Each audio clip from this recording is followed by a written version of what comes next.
The more complicated world problems become, the more important it is for us to do everything possible to simplify our own relationships with life. A tremendous amount of energy is lost in the mere confusion of complication. Even though we may gradually solve whatever the confusion may be, we have used energy and we have used time.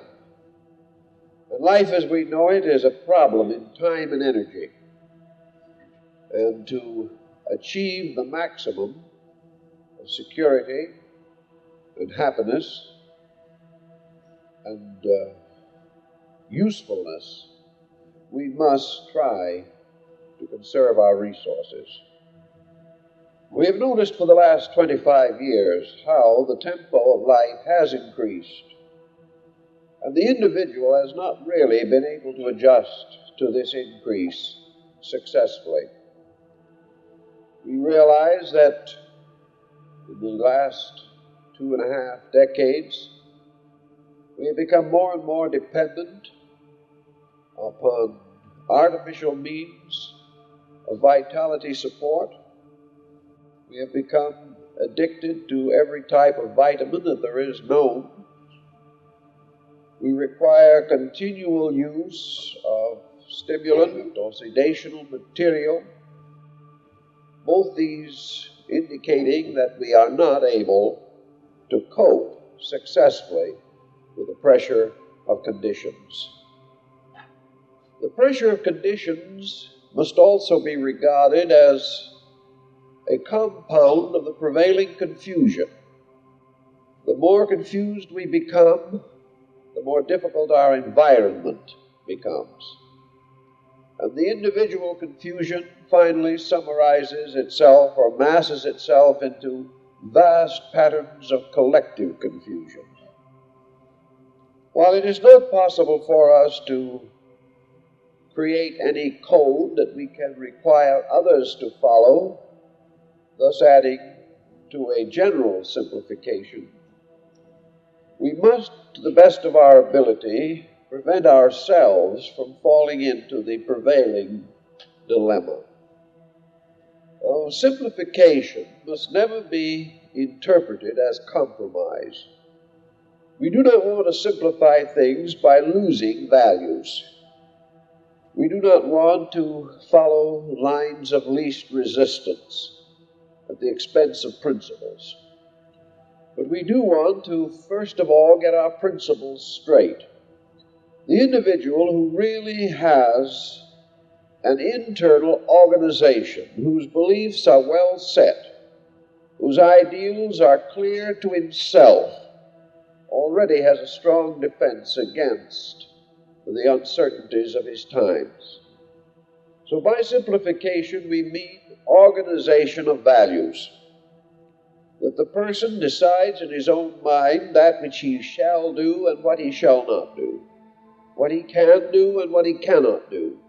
And having come to certain clear internal directives, he must learn to apply these directives to the circumstances which arise around him.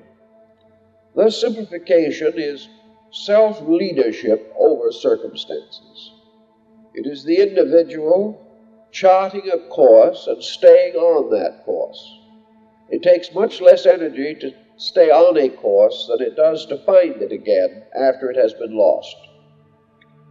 So we try in every way possible to remove useless, valueless, worthless kinds of pressure. Pressures that even if we succeeded in all the things we want to do, or that these pressures invite us to attempt to do, we would probably be very little better off than we are today. So we are not looking for simplification in the giving up of value, but in the clarification of value. We are looking for a way of life in which we recognize what is good and stay with it, not allowing ourselves to be lured into some confused state which is going to require more energy than we can afford to expend. If this is true of all persons, it is especially true of those who are growing older, whose energy supplies are therefore less adequate, and whose lives have become increasingly more burdened.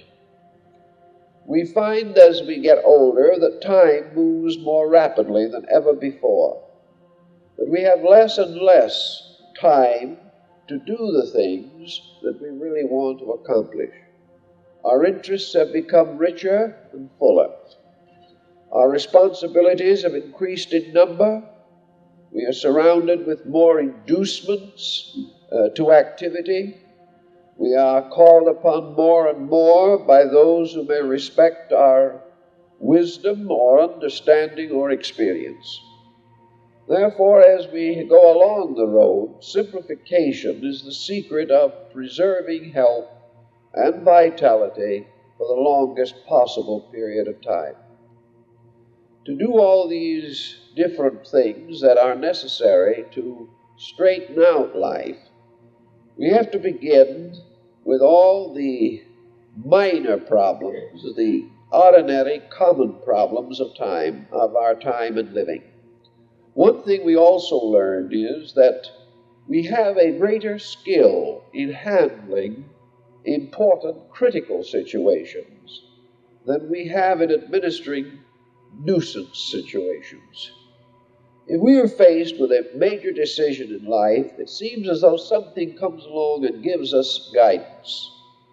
The major decision calls for all our resources. We gather ourselves together, sit down, and use the best that we know to solve it. The result is that many times the greatest decisions, the greatest changes, the greatest integrations that we achieve take the least energy. We are more or less sure of what we are doing or what is necessary, and we proceed accordingly. The greatest of all wasting factors is that of minor problems. Problems that are not very clear in themselves, that lead to ends that are not very certain. Things which come along as endless minor irritations. Against these we must be ever watchful, because this endless wasting away of small amounts of energy will in the end deplete our major resources. If we study the allotments of body energy as we find these in the human personality, we become aware of nature's intention. And it is, of course, the wisdom of nature that we shall use our energy as wisely as possible, conserve it as much as we can, and never assume for a moment that the resources that we have are unlimited. They are all limited by many problems and many circumstances. The energy allotments of different persons differ. Some individuals seemingly can stand far more burden and responsibility and irritation than others. We have undoubtedly learned from experience something of our own allotment. We find how quickly things tire us, and we gradually learn what kind of things tire us most. And if we make such discoveries, we should put this information away and keep it where we can get at it, because it is the secret of our ability to conserve energy. Ordinarily speaking, we do have, however, enough energy for the things that most need doing. But very often, our energy follows our inclinations rather than our needs. Thus, we do have energy often for projects that are not actually very important.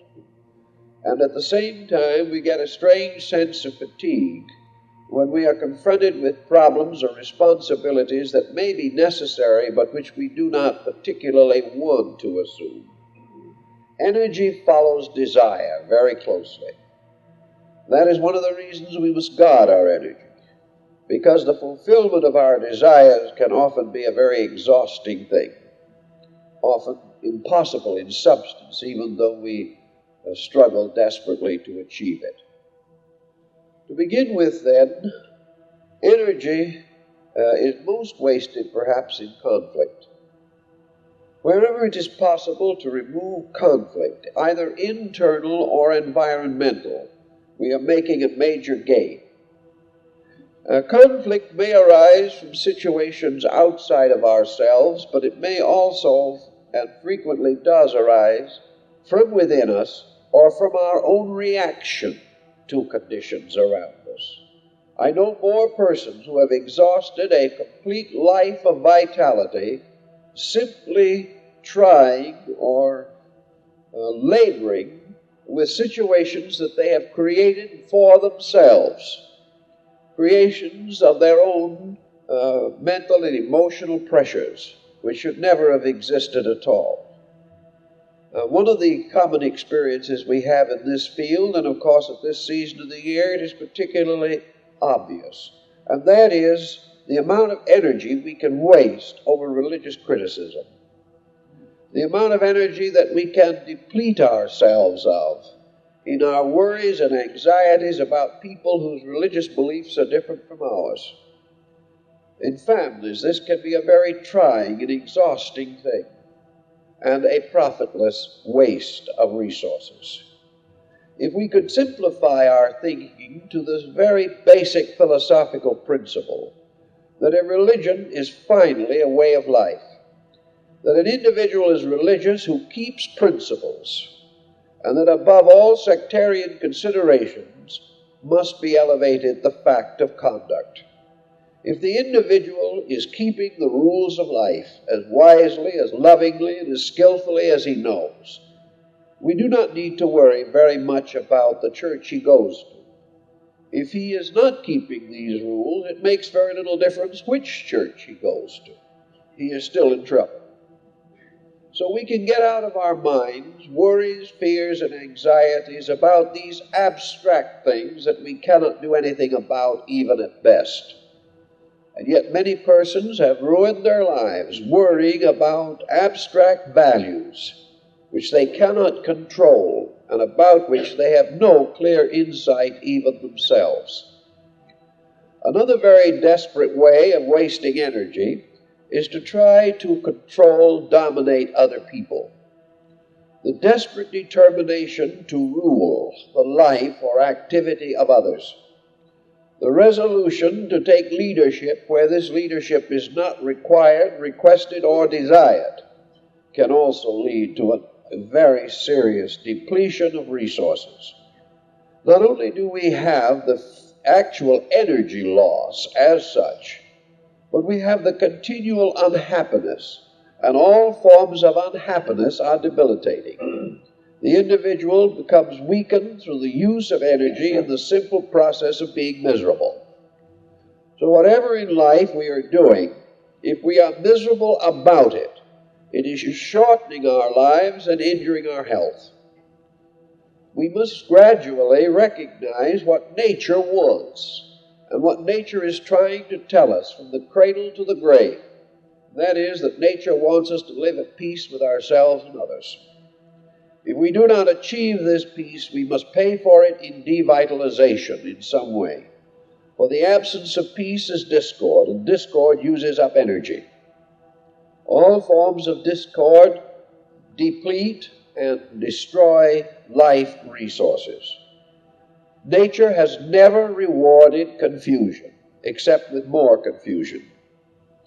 Nature has never allowed the individual to be a dictator or a tyrant without ultimately impoverishing him.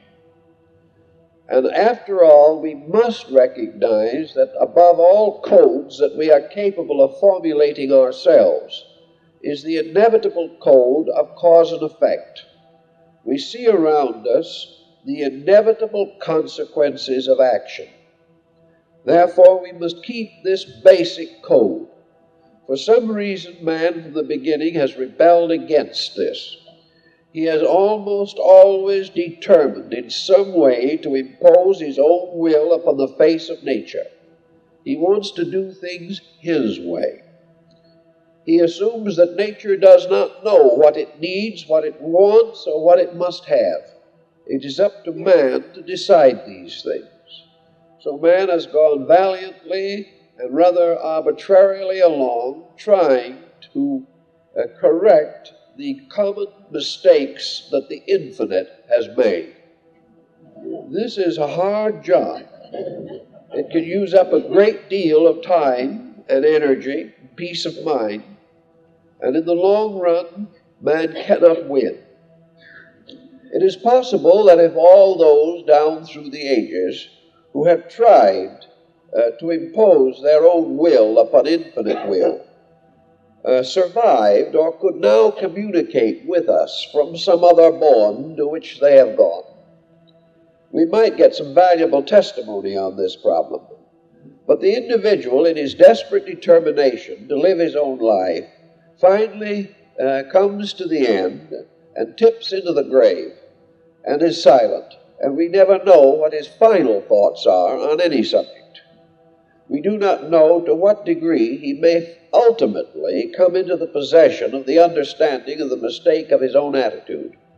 But because he perishes without confessing, we do not gain the instruction from him we might otherwise receive. In our daily thinking, then, we begin with the commonest problems of energy conservation. And one of these is the quick, easy, natural acceptance of situations that arise. Acceptance where it is obvious that there are no values more important than acceptance. If we must compromise value in order to accept, then we may pause. But where the project itself is comparatively meaningless, then to accept it easily and naturally and graciously is to save time and energy. We know this in the innumerable small interruptions that come along. These interruptions are not nearly so dangerous or detrimental as the mental and emotional stress of interruption within ourselves. It is very common today for our plans to miscarry. We have something that we intend to do, conditions arise, and it seems unreasonable or difficult for us to do according to our original program. If what we intended to do was of great moral, ethical, spiritual value, then we may accept confusion as the price of achievement. We may realize that in this case we must stand firm against compromise. But there are so few things that we do in life that are that important. Usually confusion is nothing more than the common interferences of an involved social system. And where the problems are of no great meaning, no real vital importance, then our basic solution for them is a quiet acceptance of interruption. The ability, for example, for the individual to experience interruption without his own consciousness being interrupted. The problem of not regretting the things that happened, and not gaining any unreasonable attitude about pressures and circumstances, but quietly accept them and follow the ancient adage or the ancient thought, suffer these things to be so now, they too shall pass away. Things that we graciously and quietly accept do pass away. If they are not important, they do not cause too much concern. But if we become constantly, nervously bound to these interruptions, then the things do not pass away, but we pass away out of the stress, shock, and strain of our struggle with inevitables. Another very wonderful thing to help us along the path of simplification is a sense of humor. The individual who can laugh off minor problems, who can suddenly recognize the ridiculousness of the situations and of his own involvement in them, who can suddenly realize that these things are simply not important, that they're all a little ridiculous. will often find a great deal of release if he can learn to laugh at himself. One of the great causes of debility in this world is that we take ourselves too seriously. Take the things that we do with such tremendous sense of self-importance that we wear out even contemplating this self-importance. We just are unable to quietly go along the course of years. We have to fight things. We have to win battles. There's only one battle all of us have to win, and that's the last one. And it is always this that we should bear in mind. Also, it is important in the contemplation of these problems to think in the terms of the reduction of nuisances. Too many things that we have, too many projects that we try to carry, too many attitudes that we desperately cling to have little more than nuisance value. They never will amount to anything. They become simply habitual reactions. And we develop many negative attitudes simply by habit. We no longer really regard the values or the factors. We always have reacted in a certain way, so we always will. We have always wasted time and energy, so we keep right on doing it. We do not realize that there are many nuisance situations that we never need to be part of. These nuisance situations may seemingly be important to other people, but if they are not important to all concerned, they are not basically valuable. So we can look for ways of reducing nuisance. And one of the basic ways of achieving this end is to simplify ways of life, to simplify the way we live. The individual who is living outside of simplicity as far as his own problems are concerned is simply contributing to his own premature end. The person, for example, who living alone lives in a very large house is simply asking for exhaustion. He is trying to maintain some kind of a social front or something of that nature, or has become accustomed to the idea that he has to live this way. But he is paying for it. He is paying for it with energy. Whereas if he would simplify his arrangements, he would do a great deal to save time and energy. In old days, when it was possible to maintain a serving class, perhaps this large house provided employment for many people. Today, it merely provides exhaustion for the owner. There is simply no need for this type of thing. Arrange your life so that there is nothing wasted in the form of life resources. In the old days, many individuals became vast accumulators of knickknacks. I have known cases where it required several loads of a large moving van company to take things from one place to another that should never have been owned in the first place. This is a great loss of time, and now a great loss of money, and the individual who pays for it has to worry about the money or earn it, and therefore he should use it more wisely. There are too many memento mori floating around, things that we keep simply because they belong to somebody in the last generation. We dust them, repair them, take care of them, move them, store them, take them out of storage, put them back in again. And when we get through, what happens? When our own day comes and we leave all this behind to the executor of the estate, he takes it out back and burns it. We might as well anticipate this. We might as well burn it while we still have some energy with which to survive it, rather than to let it gradually contribute to our own disintegration. Now, in the simplification of this type of thing, we can preserve what is truly meaningful. No one wants to suggest that anyone gives up things that they really want or that they really regard as necessary or valuable. But we may hope that some people will learn to re-educate their sense of values. that they will gradually learn not to hold on to things, not to want things which are in themselves useless. It is much better to clear this entire situation before it makes life increasingly complicated for ourselves. Another problem is that no matter how much worldly goods we store up, we are apt to store up still more emotional and mental baggage.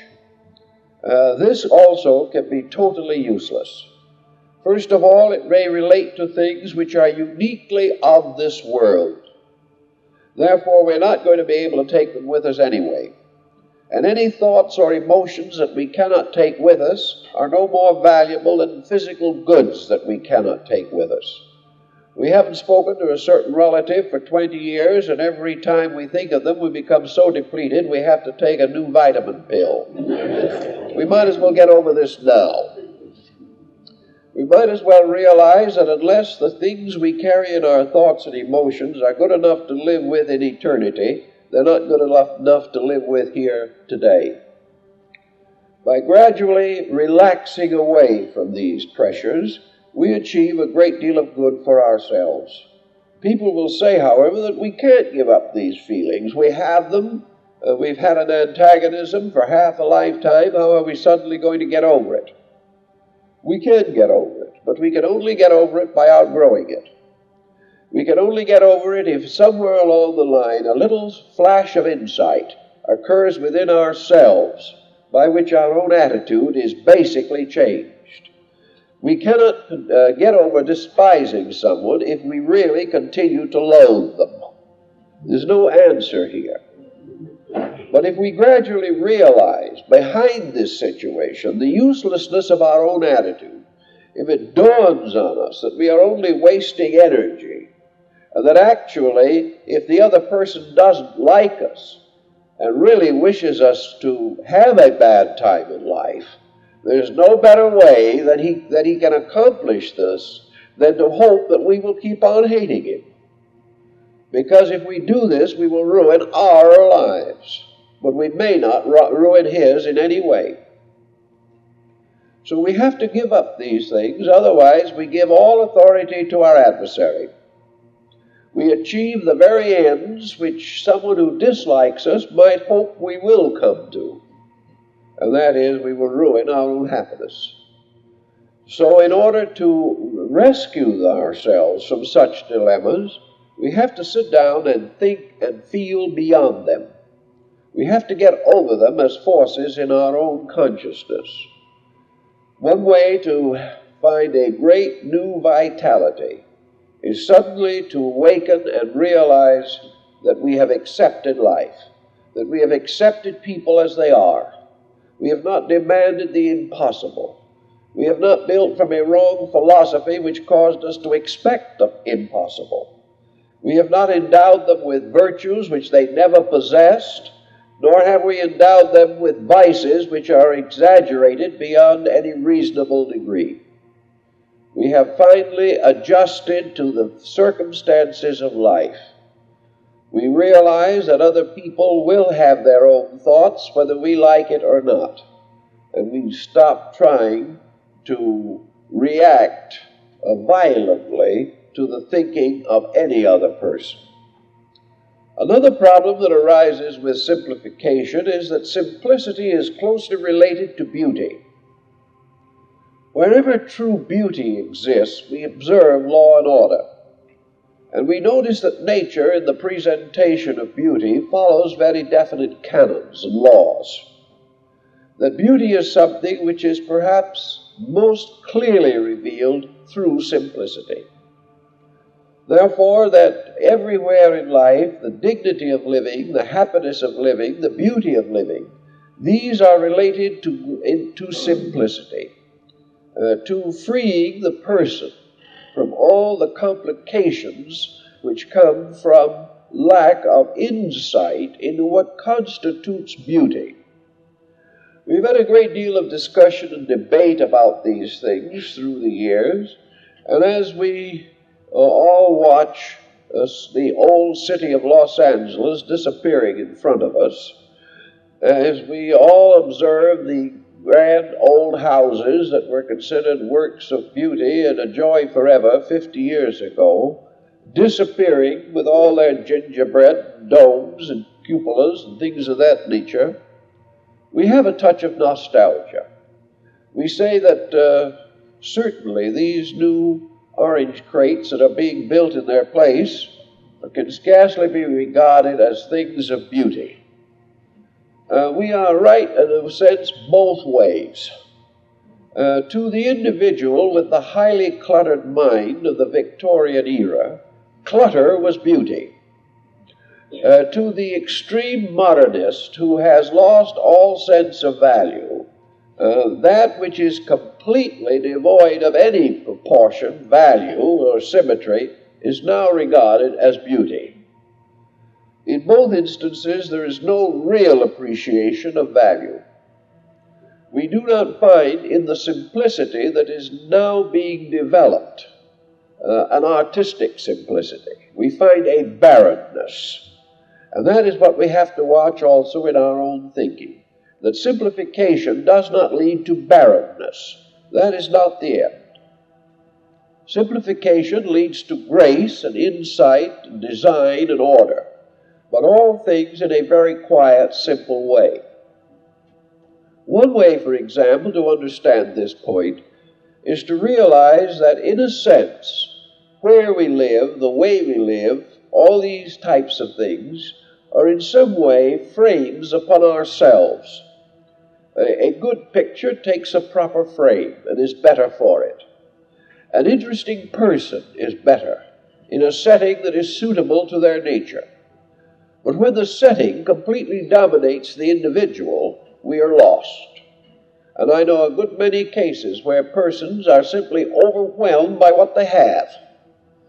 They are insignificant, unimportant human beings living in the midst of significance and importance which is not really their own.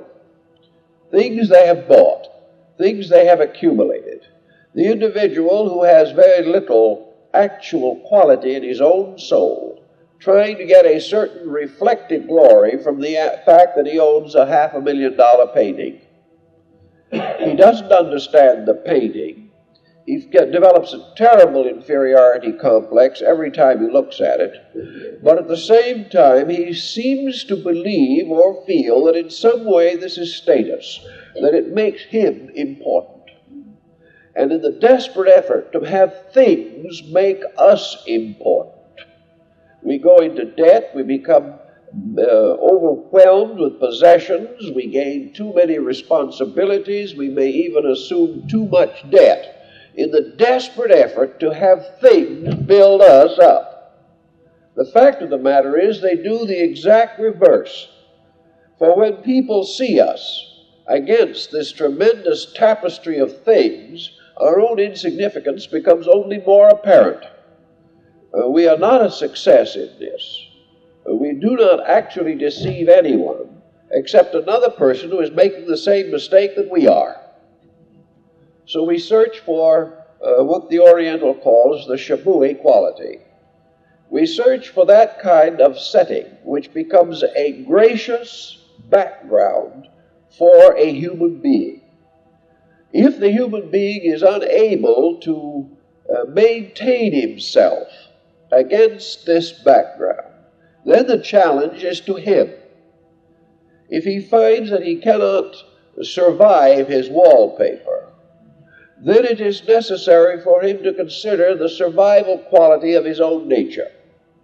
It is necessary for him to realize that the only way in which he can come finally to the management of his domicile is through the development of a strength of character by which what he has becomes merely a setting for what he is. This process of trying to constantly redecorate a home every few months, this endless irritation in which the person feels himself out of place among his own possessions, is another form of exhaustion. It wears us out trying to compete with things or possessions which are not suited to us. So we find that the wise person, the thoughtful person, the intelligent person simplifies his environment, but does so graciously, so that in the end he will have that which best reveals him, best sustains him, not that which at any time or for any reason overwhelms him. If he is overwhelmed, he is lost. And too many people today are overwhelmed. In fact, the whole world is overwhelmed by the physical situations that have arisen. Man is getting lost in the universe of his own achievements. Man is no longer able to use his background properly. It has moved into the foreground and destroyed him. This conflict does cause nervousness, tension, unhappiness, and I know many people who have been made very ill by it. So we take hold of these situations and we try to the best of our ability to handle them more intelligently and more valuably for all concerned. In the process of simplification, we have to realize also that exactitude is a great labor saver. There are many ways of approximating something, but nearly all trial and error methods result in exhaustion of resource. The individual who knows exactly what he is doing can do it quickly. The individual who knows exactly what he means can say it simply.